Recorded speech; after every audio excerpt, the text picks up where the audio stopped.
કંસ મૃત્યુને મારવાના પ્રયત્ન કરે છે, પણ મૃત્યુ મરતી નથી. વસુદેવજી એને જ્યારે દેવકીના પ્રાણની રક્ષા કરવાની હતી ને, હમણાં જે આ પ્રસંગ આવ્યો કે દેવકીને રથમાંથી ખેંચી અને નીચે ઉતારીને મારવા જાય છે, ત્યાં વસુદેવજી છે ને કંસના પગ પકડી લે છે.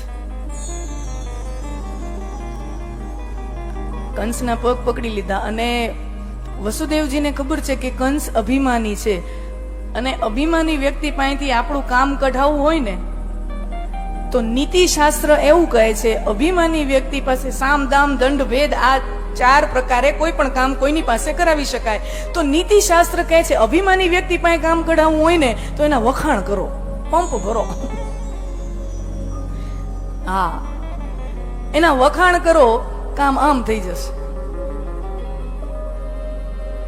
એટલે વસુદેવજી સમજી ગયા કે આ કંસ વખાણવા યોગ્ય તો નથી, પણ અત્યારે આપદ પરિસ્થિતિ એવી છે અને આપદ પરિસ્થિતિનો ધર્મ અલગ હોય.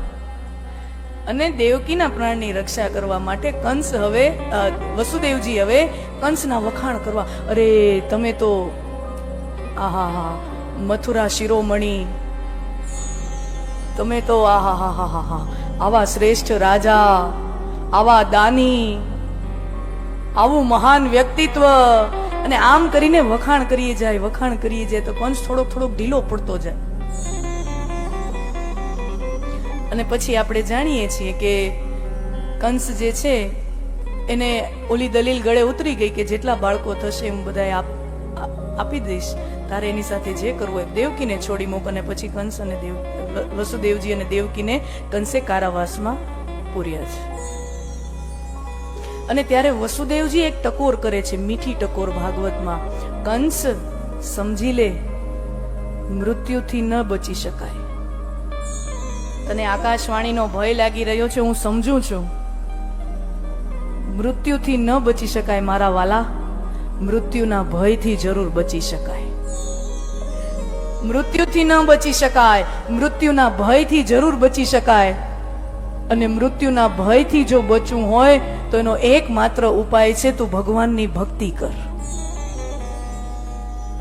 એનો એકમાત્ર ઉપાય છે તું ભગવાનની ભક્તિ કર. મૃત્યુ તો આવશે પણ મૃત્યુનો ભય નહીં રહે.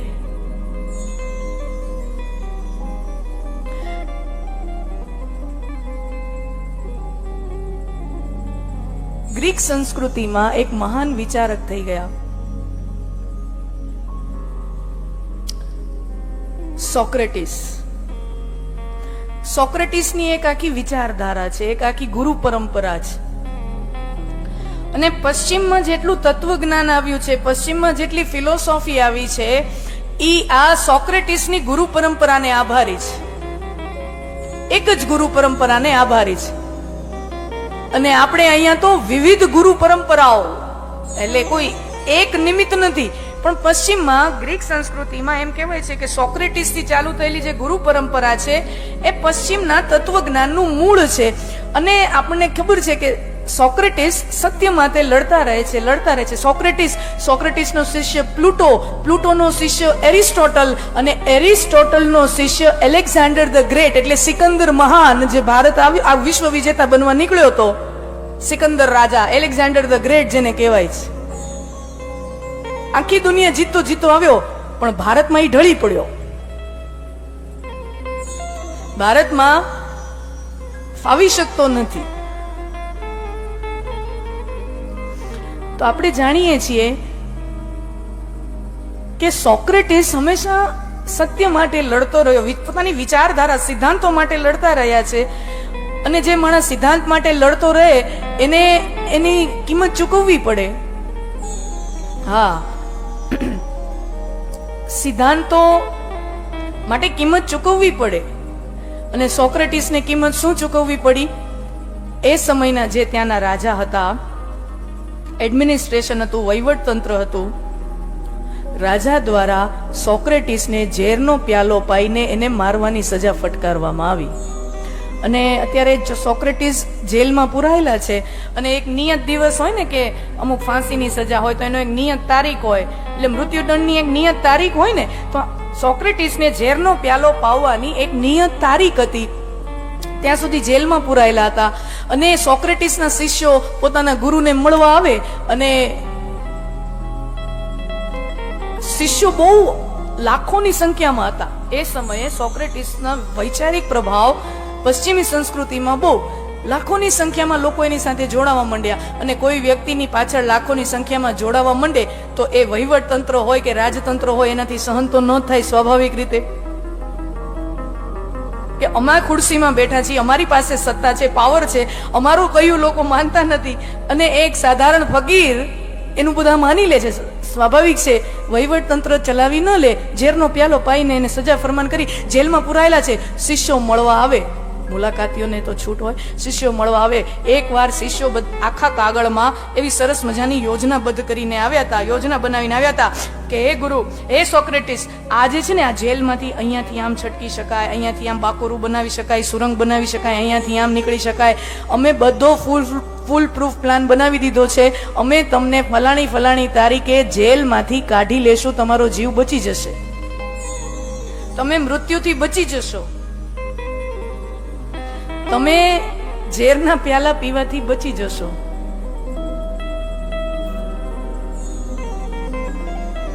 અને ત્યારે સોક્રેટિસ કહે છે, તમે આટલી બધી કાગળમાં મહેનત કરીને આવ્યા, યોજના બનીને આવ્યા, તમારો પ્રેમ છે, પણ હું તમને ખાલી અડધી લીટીમાં એટલો પ્રશ્ન પૂછું કે તમે મને અહીંયાથી ભગાડીને તો લઈ જાશો, તમે મને આ જેલમાંથી તો કાઢીને લઈ જાશો, ભગાડીને લઈ જાશો, તમે શું મને મૃત્યુથી બચાવી શકશો? તમે મને મૃત્યુથી બચાવી શકશો? तो जो मृत्यु कल नहीं तो परसों, परसों नहीं तो तरसों कभी न कभी आनी है, तो मैं भाग के क्यों मरूं चूहे की तरह? सत्य માટે નો આમ બધાયની હામે ટટ્ટાર રહીને કરોડ રજુ ટટ્ટાર કરીને મરી ન જાઉં. આમ હંતાઈને હું શું કામ ભાગું? तुम मुझे जेल से भगा दोगे, जेल से बचा लोगे, मृत्यु से नहीं बचा पाओगे. કંસને પણ વસુદેવજી કહે છે, મૃત્યુથી નહીં બચી શકાય, મૃત્યુના ભયથી બચી શકાશે. ભગવાનની ભક્તિ કર. કંસને થોડીક વાત ગળે ઉતરી ગઈ. જેવી ખબર પડી ને, હવે આ ઘટના શું, પ્રસંગ શું છે કે વસુદેવજી ટોપલામાં લઈને ભગવાનને ગોકુળમાં માં યશોદા એક બાળકીને જન્મ આપીને સૂતા છે ને, એની બાજુમાં વસુદેવજી, યશોદાજી તો સૂતા છે, તો વસુદેવજી યશોદાજીની બાજુમાં પોતાના લાલાને ત્યાં પધરાવે છે. અને યશોદાજીએ એક દીકરીને જન્મ આપ્યો છે, બાળકીને જન્મ આપ્યો છે, એને ટોપલામાં લઈ અને પાછા આ બાજુ આવે મથુરાની જેલમાં. અને સવાર થઈ અને સમાચાર પહોંચ્યા કંસના રાજમહેલમાં કે દેવકીએ દીકરીને જન્મ આપ્યો છે, બાળકીને જન્મ આપ્યો છે. બાળકી પણ ઠીક છે, આકાશવાણી થઈ તો રિસ્ક તો ન લેવાય. બાળકી છે તો આપણે અખતરો નથી કરવો. બાળકી છે તો બાળકીને પણ આપણે મોતને ઘાટ ઉતારશું. કંસ આવ્યો છે, માં દેવકીના ખોળામાંથી એ બાળકી લઈ અને જેવા ભીતમાં પછાડી અને એ બાળકીનો મોત નીપજાવા જાય, ત્યાં એ બાળકી અષ્ટભુજાળી દેવીનું સ્વરૂપ ધારણ કરે. માં આદ્ય શક્તિ, માં જગદંબા અષ્ટભુજાળી દેવીનું સ્વરૂપ ધારણ કરે. અને એ અષ્ટભુજાળી દેવી કંસને કે, મૂર્ખ કંસ, તું શું મને મારવાનો છે? તને મારવા વાળો તો ક્યારનોય જન્મ લઈ ચૂક્યો છે. તારા નાક નીચેથી નીકળી ગયો છે, તને મારવા વાળો ક્યારનોય જન્મ લઈ ચૂક્યો છે.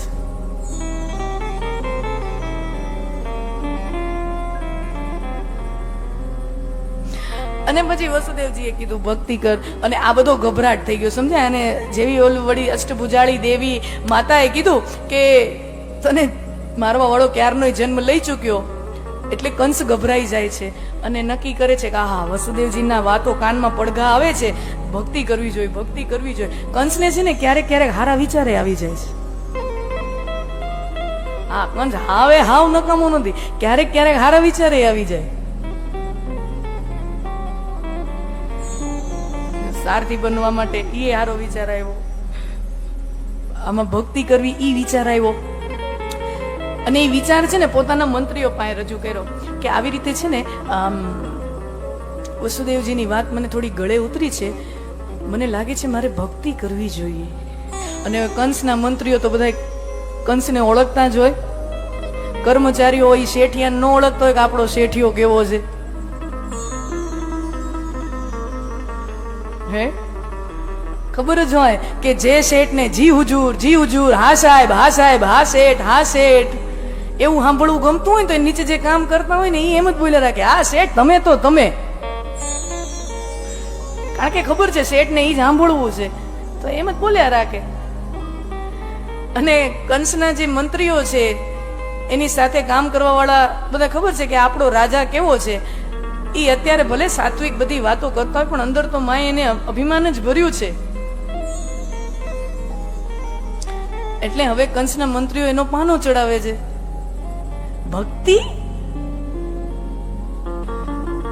ભક્તિ તો જેનામાં શક્તિ ન હોય ને ઈ કરે. ભક્તિ તો જેનામાં શક્તિ ન હોય ઈ કરે. આપણે તો શક્તિમાન છીએ, આપણે તો શક્તિશાળી છીએ. હે રાજા, તમારો કાળ જન્મી ચૂક્યો હશે તોય 10 દિવસથી મોટો તો નહીં હોય ને. આપણે મથુરા નગરીની આજુબાજુ જેટલા પણ ગામડાઓ છે એ બધાય ગામડાઓમાં જઈ એક ગામડામાં જઈ અને 10 દિવસથી નાના જેટલા પણ બાળકો છે એ બધાયને મોતને ઘાટ ઉતારી દેશે. એમ કંસે કીધું, એમ હા એમ કરી લ્યો. જો કંસનું આખું ચરિત્ર આ છે. એને ક્યારેક ક્યારેક સારા વિચારે આવી જાય, એને ક્યારેક ક્યારેક સારું કરવાનું મન થઈ જાય, પણ ઈ સારું કરવા જાય ને ત્યાં ઈ કોઈ ખોટા માણા હારે ભટકાઈ જાય ને ખોટો માણા ખોટી સલાહ આપે એટલે બધાય સારા વિચારો બાજુમાં મૂકી ઈ ખોટું કામ કરવા પેલા પ્રેરાય છે. ઓલો પ્રસંગ આપણે જોયો તો કે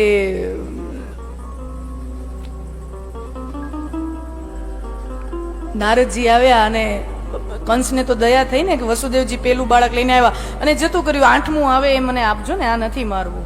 પણ નારદજી આવ્યા, નારાયણ નારાયણ, દયા આવી, કરુણા થઈ, છોકરાને પાછો આપી દીધો. પણ નારદજીએ ખોટી સલાહ આપી, કોઈ પણ બાળક પેલું હોઈ શકે. ખોટી સલાહ મળી તરત અમલમાં મૂકે છે.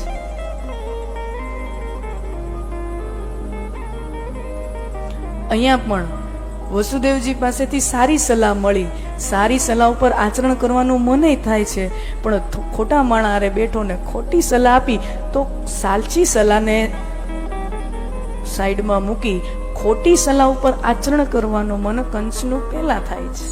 કંસનું આખું ચરિત્ર આવું ઇમ્પલ્સિવ છે, ઇમ્પલ્સિવ છે.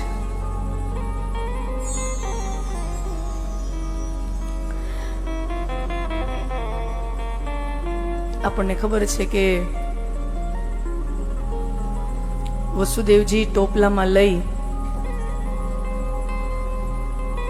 અત્યંત અદ્ભુત રીતે, અભૂતપૂર્વ રીતે શ્રાવણના ઝરમરિયા વરસાદમાં ટોપલામાં પ્રભુને લઈને ગોકુળ સુધી લઈ જાય છે.